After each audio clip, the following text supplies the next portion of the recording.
ए बाळा, मनासारखं काहीच होत नाही म्हणून नाराज आहेस ना? इतकी प्रार्थना केलीस, इतका विश्वास ठेवला, पण तरीही गोष्टी तुझ्या मनासारख्या घडल्या नाहीत. आणि आता तुला वाटतंय मी तुझ ऐकतच नाहीत. पण लक्षात ठेव, मी उशीर करतो, पण चुकीचं कधीच करत नाही.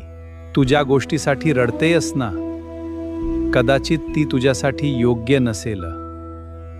म्हणून मी तुला थांबवत आहे. कारण तुला फक्त आज दिसतंय, पण मला तुझं पूर्ण आयुष्य दिसतंय.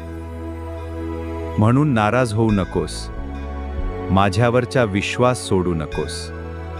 आज वेळ कठीण आहे, पण कायमची नाही. ज्या दिवशी सगळं ठीक होईल ना, त्या दिवशी तुलाच समजेल की मी तुला एकटं कधी